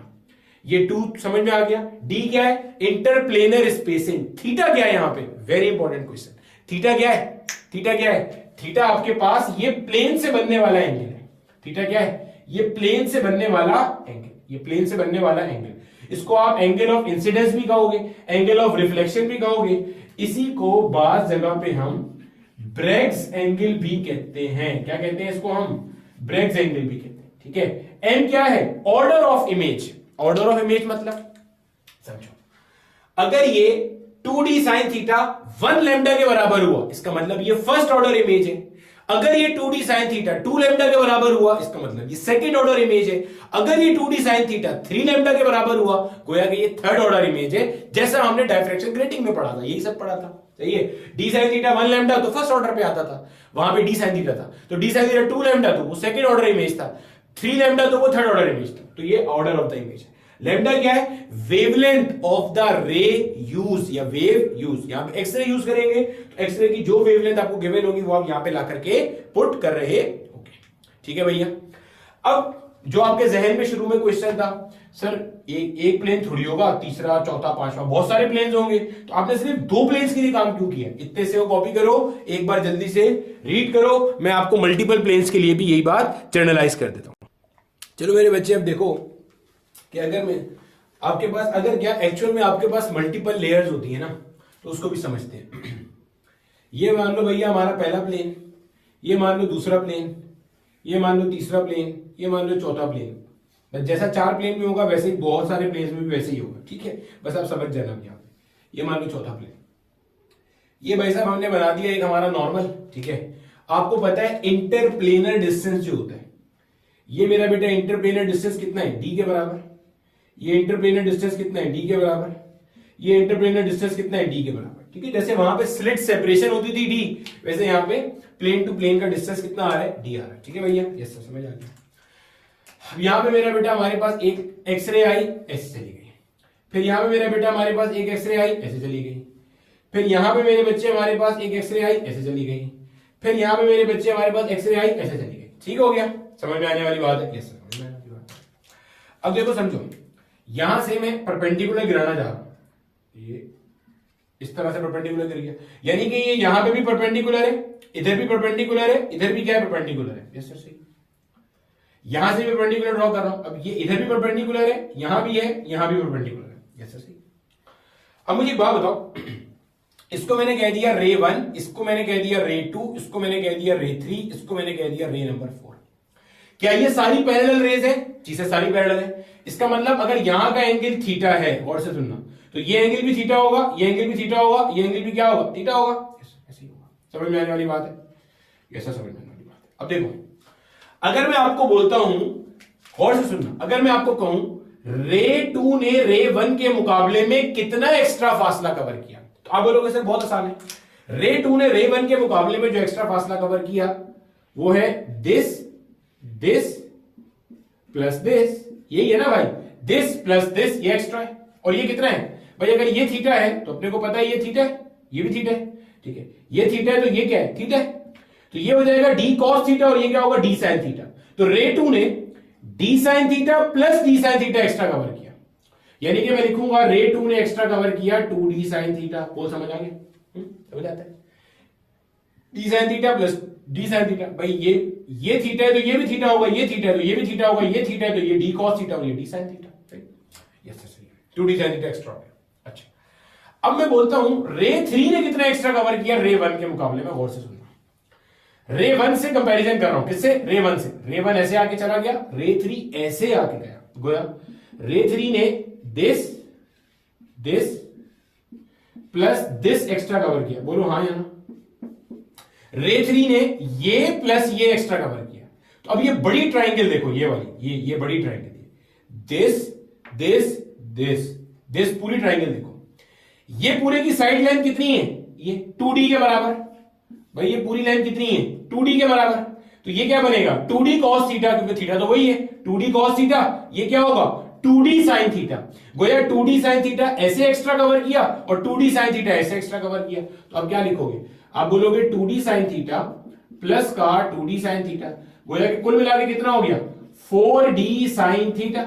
ऐसे ही आप इसका निकालोगे तो ये आएगा आपके पास 6d sin थीटा। कैसे आएगा भाई? आप देखो ना, ये अब ये पूरा क्या बन जाएगा? 3d। तो ये क्या बनेगा? 3d sin theta. ये क्या बनेगा? 3d sin theta. तो 3d sin theta plus 3d sin theta will be equal to 6d sin theta. समझ आता है? भाई पहली वाली ने अगर x डिस्टेंस कवर किया, पहली रे ने अगर x डिस्टेंस कवर किया, दूसरी ने x plus 2d sin theta, तीसरी ने x plus 4d sin theta, चौथी ने x plus 6d sin theta cover किया। समझ आ गया? अब मैं बोल रहा हूं मुझे कंसेक्यूटिव रेस का पार्ट डिफरेंस बताओ। कंसेक्यूटिव मतलब R1 का R2 से, R2 का R3 से, R3 का R4 से, कंसेक्यूटिव आजू बाजू वाले। R1 का R2 से पार्ट डिफरेंस कितना है? 2d sin theta. भाई R1 के मुकाबले में R2 ने कितना इजाफी कवर किया? 2d sin theta. R2 और R3 का देखो, R2 ने 2d sin थीटा ज्यादा कवर किया और R3 ने 4d sin थीटा ज्यादा कवर किया। अगर कंपैरिजन करेंगे तो क्या मैं ये कह सकता हूं R3 ने 2d sin theta extra cover किया R1 के मुकाबले में? सोच के देखो। अरे भैया R2 ने 2d sin थीटा ज्यादा कवर किया है, R3 ने 4d sin थीटा ज्यादा कवर किया है। तो R3 और R2 का अगर कंपैरिजन करें तो R3 ने एक्स्ट्रा कितना कवर किया? 2d sin theta extra cover किया ना R2 के मुकाबले में। भाई R2 ने टोटल कितना चला? x, भाई देखो x तो ये था, ये x है, इसको मान लीजिए x है R1 का। तो R2 कितना चला? R2 चला x plus 2d sin theta. भाई 2d sin थीटा इसके मुकाबले में ज्यादा चला। R3 कितना चला? R3 चला, लिखा हुआ है अपने पास, x plus 4d sin theta. तो अब अगर इन दोनों को तुम कंपेयर करो, R2 और R3 को करके देखो कंपेयर, R3 R2 के मुकाबले में कितना एक्स्ट्रा चला है? सिर्फ 2d sin theta. Similarly R4 total कितना चला? ये total x plus 6d sin theta. R3 total कितना चला? x plus 4d sin theta. तो R4 R3 के मुकाबले में एक्स्ट्रा कितना चला? 2d sin theta. गोया मैं कहूंगा हर दो कंसेक्यूटिव रेस के दरमियान में जो पार्ट डिफरेंस है वो क्या है? 2d sin theta. तो यही तो कहा था, डाइफ्रैक्शन रेटिंग में भी यही बात हुई थी। अगर ये 2d sin theta m lambda के बराबर है, अगर ये 2d sin theta m lambda के बराबर है, यानी कि दो कंसेक्यूटिव प्लेन से रिफ्लेक्ट होने वाली एक्स रेस के दरमियान में पार्ट डिफरेंस अगर m लैम्डा के बराबर है तो आपको वहां पे क्या मिल रहा होगा? मैक्सिमा मिल रहा होगा। एक और चीज ध्यान में रखना, अगर मैं कहूं कि मैक्सिमा मिनिमम ऑर्डर का मैक्सिमम या स्मॉलेस्ट ऑर्डर का मैक्सिमम, इसका मतलब m की वैल्यू क्या पुट कर देंगे? 1, क्योंकि मिनिमम पॉसिबिलिटी मैक्सिमा के मिलने की कब है? जब 2d sin थीटा 1 लैम्डा के बराबर हो जाए। और हाईएस्ट ऑर्डर का मैक्सिमा तो वो आप निकाल के देख लोगे। पॉइंट समझ में आ रहा है? हाईएस्ट ऑर्डर का मैक्सिमा कैसे निकालेंगे? देखो पहले ये क्लियर करो, मिनिमम ऑर्डर का मैक्सिमा मतलब सबसे छोटा तरीन मैक्सिमा कहां मिलेगा? जब m का वैल्यू 1 होगा। हाईएस्ट ऑर्डर का मैक्सिमा अगर आपको निकालने बोला जाएगा तो सेम काम करूंगा जो मैंने डाइफ्रैक्शन ग्रेटिंग में आपको सिखाया था, 2d sin theta is equal to m lambda. अब ये किताब में नहीं लिखा होता हाईएस्ट ऑर्डर का मैक्सिमा, लेकिन किताब वालों को लगता है कि चूंकि आपने डायफ्रेक्शन ग्रेटिंग में ये कॉन्सेप्ट पढ़ा हुआ है तो आपको आना चाहिए। तो अगर मैं यहां से साइन थीटा की वैल्यू निकालूंगा तो साइन थीटा कितना आ रहा है, एम लैम्डा अपॉन 2d आ रहा है। अब साइन थीटा की मैक्सिमम वैल्यू क्या हो सकती है, 1। गोया कि ये जो पूरी चीज है इसका आंसर या तो 1 होना चाहिए या 1 से छोटा होना चाहिए। ये वही बात है जो मैंने डायफ्रेक्शन ग्रेटिंग की पिछली क्लास में आपको सिखाई है। तो आप बोलोगे m lambda upon 2d should be less than equal to क्या, 1। अब आपको हाईएस्ट ऑर्डर निकालना है, तो हाईएस्ट ऑर्डर कब आएगा, m is less than equal to 2d को वहां फेंको, लैम्डा को नीचे ले आओ, 2d डिवाइडेड बाय लैम्डा। यानी कि 2d अपॉन लैम्डा को सॉल्व करके जो भी आंसर आ रहा है m का वैल्यू उतना ही होगा अगर वो इंटीजर है, वरना उससे क्या होगा, कम होगा। जैसे इस पूरी चीज को सॉल्व करके आंसर आ रहा है 5.34, मिसाल के तौर पे 5.34 आंसर आ रहा है, मिसाल दे रहे हैं। अच्छा आ गया भाई 5.34। अब आपके पास जो हाईएस्ट ऑर्डर होगा वो कितना होगा, 5 होगा, क्योंकि 5.34 तो ऑर्डर ऑफ इमेज नहीं हो सकता ना, इंटीजर होता है वो तो हमेशा। तो हाईएस्ट ऑर्डर ऑफ इमेज क्या होगा, 5 हो जाएगा। समझ आता है? इतने हिस्से में कॉपी कर लो, ये आपका ब्रेग्स लॉ था, कॉपी कर लो। माजी में आए हुए क्वेश्चंस डिस्कस करते हैं जो कि आपके पास पेपर में आए हुए। अब देखो मेरे बच्चे, आपके सामने पहले मैंने एक सवाल लिखा है। ये सवाल आगा खान यूनिवर्सिटी ने 2016 में पूछा था। उस जमाने में कैलकुलेटर अलाउ हुआ करता था, तो ये इस तरह का सवाल आया हुआ है। सर अब अगर कैलकुलेटर अलाउ नहीं होगा तो कुछ नहीं होगा, सवाल ऐसा ही होगा, बस ये वैल्यूज चेंज हो जाएंगी। ये वैल्यूज ऐसी हो जाएंगी जो आप विदाउट यूजिंग कैलकुलेटर कर सकते हो, तो कोई ऐसा मसला नहीं होगा। कहते हैं beam of X rays of wavelength lambda 29.3 picometre. पहले तो यहां लिख लो, ये पिकोमीटर है, ठीक है। आपको वेवलेंथ दी हुई है 29.3 पिको। पिको का मतलब होता है 10 टू दी पावर -12 मीटर। अगर मैं इसको एक स्टेप आगे ले जाऊं तो क्या बनेगा, 2.93 into 10 raise to the power -11 metre. भाई डेसिमल जब लेफ्ट में जाता है तो पावर प्लस में आती है, तो 2.93 इंटू 10 पावर +1 हुआ, +1 -12 कितना हो गया, -11। तो मैंने आपको भी थोड़ी देर पहले पढ़ाते हुए भी बताया था कि जो एक्स रेज की वेवलेंथ है उसका ऑर्डर 10 पावर -10 या 10 पावर -11 आपको लिखा अक्सर मिलता है, कोई बात नहीं है। कहते हैं incident on a calcite crystal, उसने कह भी दिया आगे कि ये क्रिस्टलाइन सॉलिड है। किसका है ये, कैल्साइट का क्रिस्टल है, ऑफ लेटिस स्पेसिंग। लेटिस मतलब planar spacing, structural planar spacing is 0.313 nanometre. आपको डी कितना दिया है, 0.313 नैनोमीटर। नैनो बोले तो 10 to the power -9 metre. Find the smallest angle. अब यहां पे देखो आपने चीज समझनी है, find the smallest angle between the crystal planes and the beams that will result in constructive reflection of the X rays. क्या मतलब है सर इस बात का, स्मॉलेस्ट एंगल से वो क्या कहना चाह रहे हैं, ये बात समझे। देखो इसमें जो वर्किंग है ना वो शायद यहाँ 2 स्टेप में खत्म हो जाएगी। ये स्मॉलेस्ट एंगल की जो कार्रवाई है ना, ये आप जरा समझ जाना ताकि आपको समझ में आ जाए कि मैं कर क्या रहा हूं। देखो ये मैं आपको वही कुछ बना के दिखा रहा हूं जो भी थोड़ी देर पहले हमने समझा था, ठीक है। समझो यहां पे दो जगह बना देते ताकि आपके लिए कंपैरिजन थोड़ा सा हो जाए आसान, ठीक है भैया। चलो अब एक बार में मेरा बेटा, मान लीजिए यहां से एक बीम आई और ये ऐसे चली गई, ये मेरा बेटा एक बार में बीम आई और ये ऐसे चली गई, ठीक है। और यहां पे ये मेरा बेटा हमारे पास थीटा है। अगर मैं इसको कह दिया मैंने रे नंबर 1, इसे मैंने कह दिया रे नंबर 2, एक्स रेस की रे 1 रे 2। रे 2 का अगर मुझे एक्स्ट्रा फासला देखना है कि कितना हुआ है भाई, तो बहुत आसान है। कैसे, यहां से परपेंडिकुलर इस पे ड्रॉ कर देंगे, तो भैया ये परपेंडिकुलर आ गया। जो थीटा ये है वही ये वाला थीटा है, सही है, समझ में आता है। तो ये एक्स्ट्रा डिस्टेंस है ये इधर का, इसी तरह से इधर का भी एक्स्ट्रा डिस्टेंस ये वाला होगा। भाई ये डी साइन थीटा तो ये भी डी साइन थीटा होगा। अब सीख चुके हैं ना ये बात, तो ये डी साइन थीटा तो ये भी डी साइन थीटा होने वाला है, ये ऐसा समझ आती है। अच्छा अब देखो इस थीटा को मैं क्या करने लगा हूं, जरा समझिएगा। इस थीटा को मैं कम कर रहा हूं, देखो इस थीटा को मैं छोटा कर रहा हूं। थीटा को छोटा करने का मतलब क्या है, रे को प्लेन के करीब ले आऊंगा, ऐसे जा रही है, ये थीटा है, सही है, थीटा। ये भी ऐसे आएगी, ऐसे जाएगी, ऐसे ये सही है, ऐसे ही होगा, ये थीटा हो गया, सही है। अब क्या करेंगे भाई, वही परपेंडिकुलर गिराओगे, गिरा दो भाई परपेंडिकुलर, ये परपेंडिकुलर गिर गया यहां पे, ऐसे गिर गया। अब आप नोट करो, अब आप नोट करो, ये हो गया आपका डी साइन थीटा, यही है। अब आप देखो भाई ये डी साइन थीटा तो उधर भी डी साइन थीटा होगा, ये तो समझता है ना भाई, बना ही लेते, इधर भी बना लेते ताकि आप परेशान ना हो जाओ। इससे परेशान नहीं हो जाना कि सर आप एक तरफ का क्यों खा गए हो, वो बनाने से बचने के लिए मैं बस ऐसे कर रहा था, ठीक है। बना लेते हैं, यहां पे बना लेते हैं, परेशान नहीं होगा, ठीक है। Total path difference this plus this होने वाला है, ठीक है। अच्छा, सिमिलरली यहां पे भी ड्रॉ कर ले भाई, ऐसे देखो टोटल पार्ट डिफरेंस क्या होने वाला है भाई, दिस प्लस दिस होने वाला है, ठीक है। अब समझना, आप नोट करो, जब मैंने थीटा का वैल्यू कम कर दिया तो उससे आपको क्या नजर आ रहा है, क्या क्या फर्क क्या नजर आ रहा है।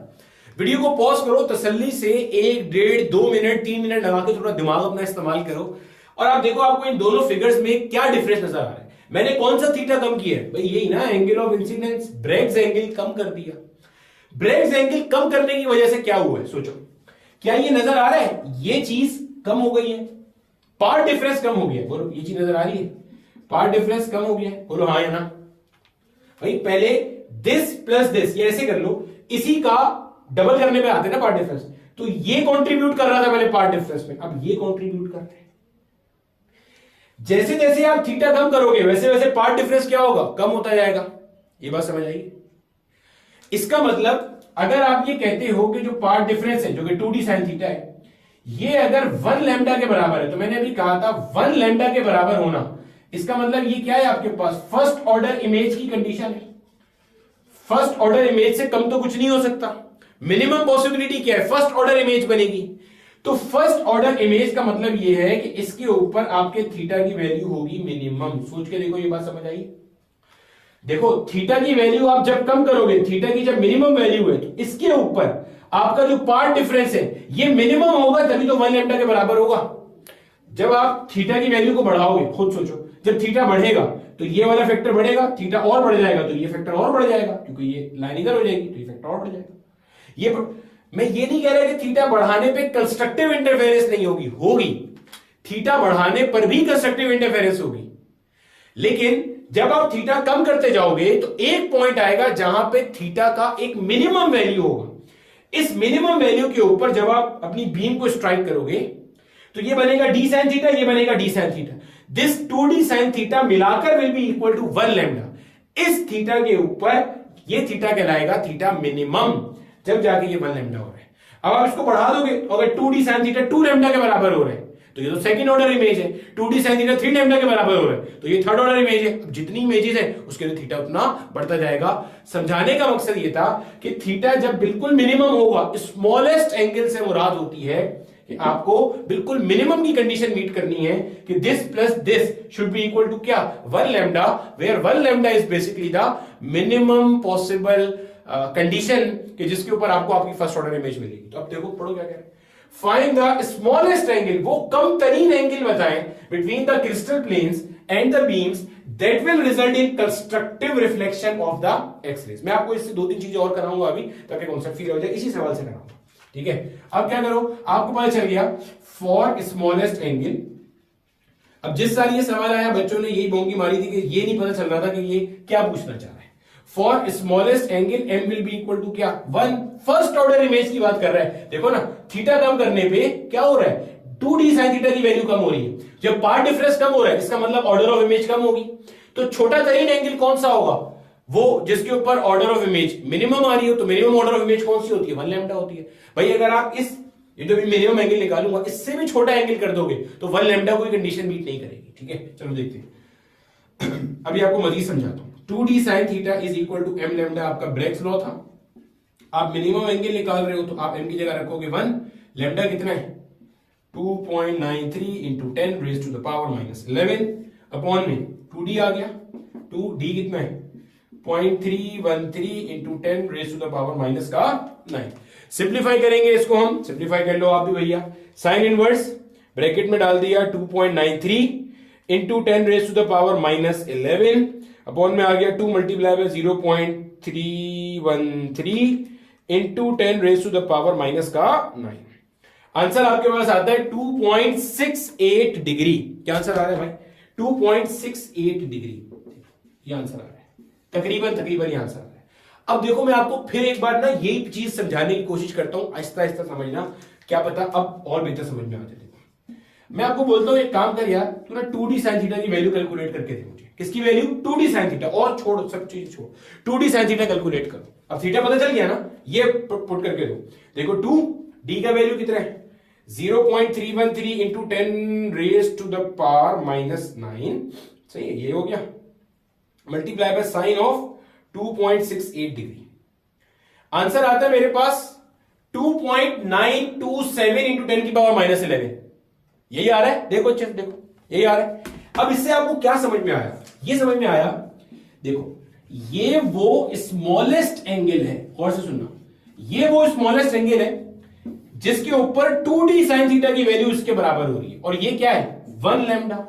तो मैंने क्या बताया था, स्मॉलेस्ट एंगल वो एंगल है कि जिसके ऊपर this part difference 2d sin theta, d sin theta plus d sin theta will meet the minimum condition of the constructive interference, और कंस्ट्रक्टिव इंटरफेरेंस की मिनिमम कंडीशन क्या है 1 लैम्डा। पॉइंट समझ में आ गई बात की। अब इसी सवाल में अगर मैं आपको बोलूं कि यार मैक्सिमम कितने ऑर्डर की इमेजेस बन सकती हैं, तो देखो भाई मैक्सिमम ऑर्डर की इमेज अगर आपने कैलकुलेट करनी हो तो देखो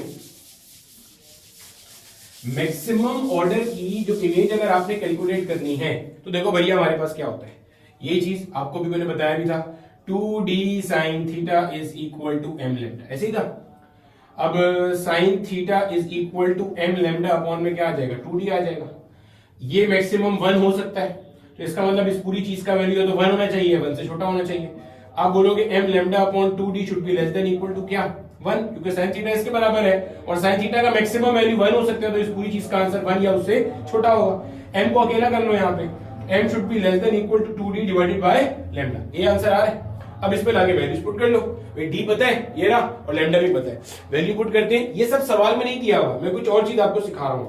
2 multiply by 0.313 into 10 raise to the power -9 upon में लैम्डा कितना है 2.93 into 10 raise to the power -11, सही है। इसको आप सिंप्लीफाई करो, सिंप्लीफाई करते हो मेरे बच्चे, आंसर आपके पास आता है 21.36। एक बार फिर देख भी लूं मैं, 2 multiply by 0.313 into 10 raise to the power -9, yes sir सही है, अपॉन में 2.93 10 raise to the power -11, yes 21.36 आता है इसका आंसर। इसका मतलब यहां पे हाईएस्ट ऑर्डर कौन सा पॉसिबल है 21, क्योंकि इसका आंसर आ रहा है 21.36। अब आपको बोला जाए यार 21वें ऑर्डर के लिए, क्या बोला जाए 21वें ऑर्डर के लिए आप एंगुलर डेविएशन निकालो, या हाईएस्ट ऑर्डर के लिए निकालो, या मैक्सिमम एंगल निकालो। जैसे ये था ना फाइंड द स्मॉलेस्ट एंगल, अगर मैं बोलूं find the maximum angle between the crystal planes and the beam that will result in constructive reflection, तो मैक्सिमम एंगल कब निकलेगा जब आप हाईएस्ट ऑर्डर पे चले जाओगे। तो हाईएस्ट ऑर्डर यहां पे ये 21 है, सॉल्व करते हैं जरा, हाईएस्ट ऑर्डर के लिए निकालते हैं।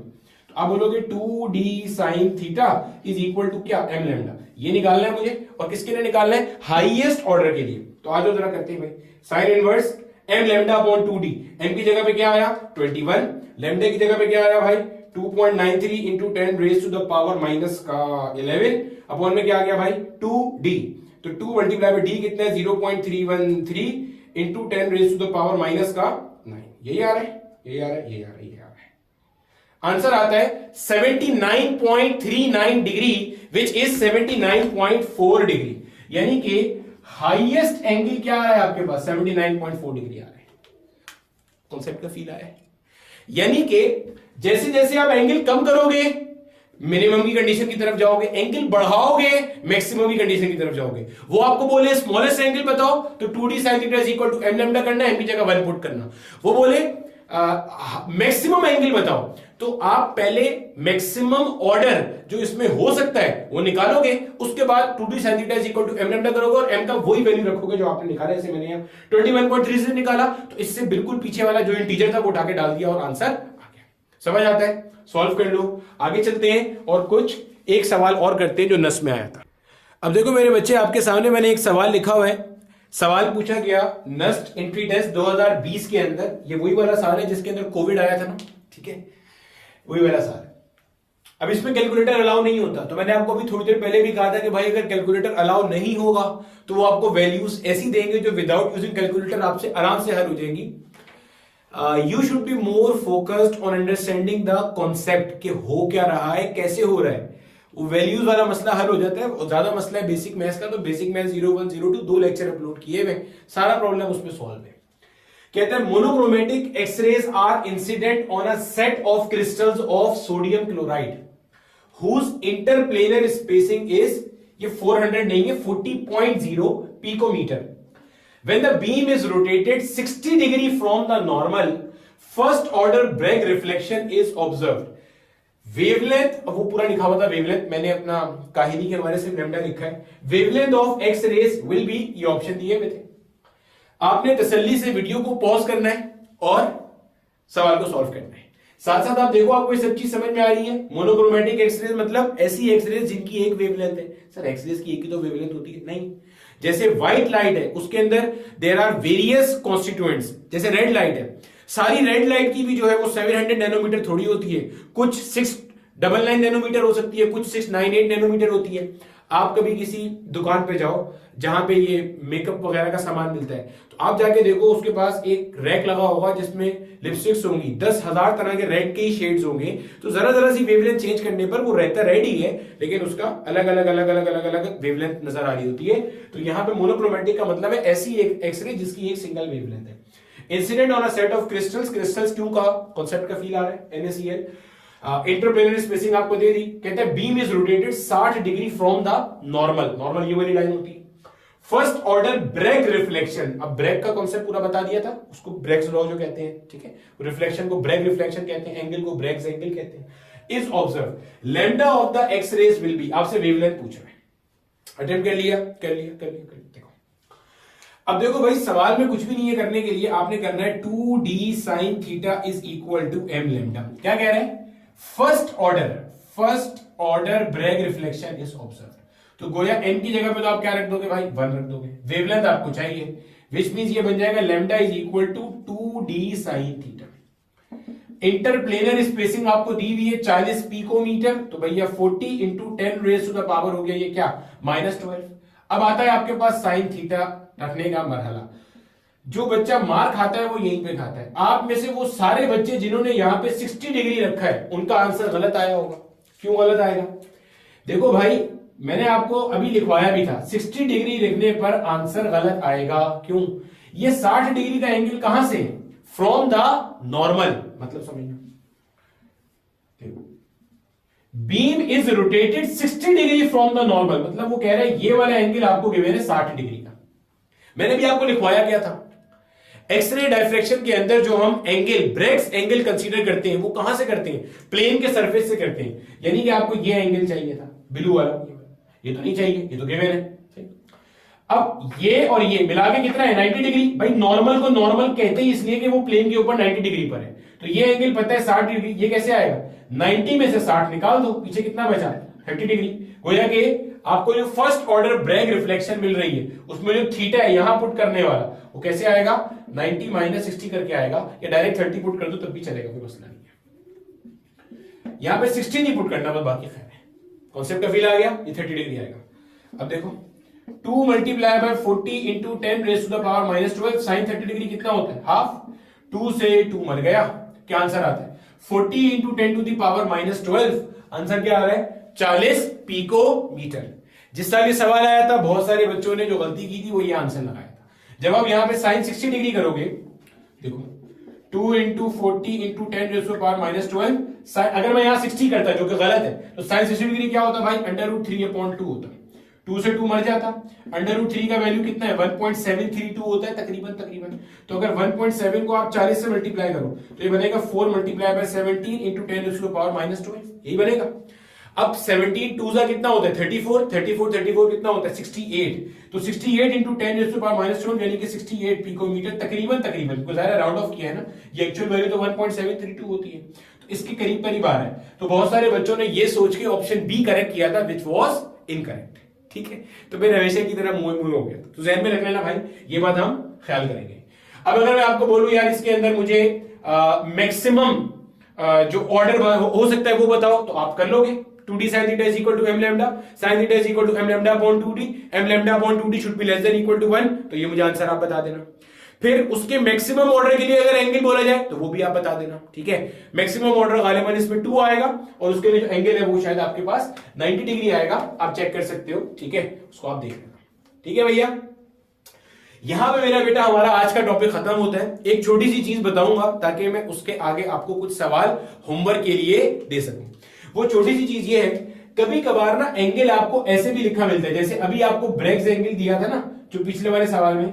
मान लो कहीं पे आपको एंगल दिया हुआ 30 डिग्री, एक तरीका तो ये एंगल को लिखने का। एक और तरीका होता है वैसे लिखता है 30 डिग्री 15 मिनट्स लेट से 40 सेकेंड्स। इसे पढ़ते हैं डिग्री मिनट सेकेंड, फिर डिग्री मिनट सेकेंड। सर ये क्या भला है भाई? जैसे 1 मीटर में 100 सेंटीमीटर होते हैं, वैसे ये डिग्री के छोटे वेरिएंट्स हैं। जैसे 1 आवर में 60 मिनट होते हैं, 1 मिनट में 60 सेकेंड्स होते हैं, 1 मीटर में 100 सेंटीमीटर होते हैं। तो वैसे ये डिग्री के छोटे वेरिएंट्स हैं। तो 1 डिग्री में आपके पास 60 मिनट्स होते हैं और 1 मिनट में आपके पास 60 सेकेंड्स होते हैं। समझ लेना, डिग्री से 60 मिनट, 1 डिग्री में 60 मिनट, 1 मिनट में 60 सेकेंड्स। ठीक है, तो अगर मुझे 1 डिग्री में कितने सेकंड है वो निकालने हैं तो भाई 60 मिनट है, हर मिनट में 60 सेकेंड्स है, तो गोया ये बन जाएगा 3600 सेकेंड्स। तो 1 डिग्री में 60 मिनट है और 3600 सेकेंड्स है। अब इसको डिग्री में कन्वर्ट करने का तरीका बता रहा हूं, देखो 30 प्लस ये क्या है 15 मिनट्स। मिनट से डिग्री में कैसे जाएंगे? देखो 1 डिग्री में 60 मिनट है, डिग्री से मिनट में जाना है 60 से मल्टीप्लाई कर देंगे, मिनट से डिग्री में आना है 60 से डिवाइड कर देंगे, यानी कि 15/60 प्लस ये क्या लिखा है 40 सेकेंड। किस में जाना है? डिग्री में। भाई सब डिग्री में होंगे तभी तो ऐड होगा। ये डिग्री है, ये डिग्री में कन्वर्ट हो गया डिवाइड होने के बाद 40 सेकेंड। 1 डिग्री में 3600 सेकेंड्स है, डिग्री से सेकेंड में जाना है मल्टीप्लाई करेंगे, सेकेंड से डिग्री में आना है डिवाइड करेंगे, तो 40 डिवाइडेड बाय 3600। जो भी आपके पास आंसर आएगा this is your answer in degree, angle का आंसर हो गया ये। ठीक हो गया भैया, जहर में रहेगी ये बात। ठीक है, आपको यहां पे 2 क्वेश्चन लिखे नजर आ रहे होंगे। ये 2 क्वेश्चन आपका होमवर्क है, सिंध बोर्ड की पुरानी किताब से लिए गए हैं, फेडरल बोर्ड की भी पुरानी किताब में ये मौजूद है। एंड ऑफ चैप्टर प्रॉब्लम में आपने इन 2 को सॉल्व करना है। यहां पर हमारा एक्सरे डायफ्रेक्शन का टॉपिक अपने मंतव्य अंजाम तक पहुंचता है। अगली क्लास में हम हमारा पोलराइजेशन का जो कॉन्सेप्ट है उसमें सारी चीजें डिटेल से देखेंगे कि पोलराइजेशन क्या होती है, कैसे होती है, पोलराइड्स क्या होते हैं, कौन से क्रिस्टल्स करते हैं, कैसे करते हैं, सब देखेंगे।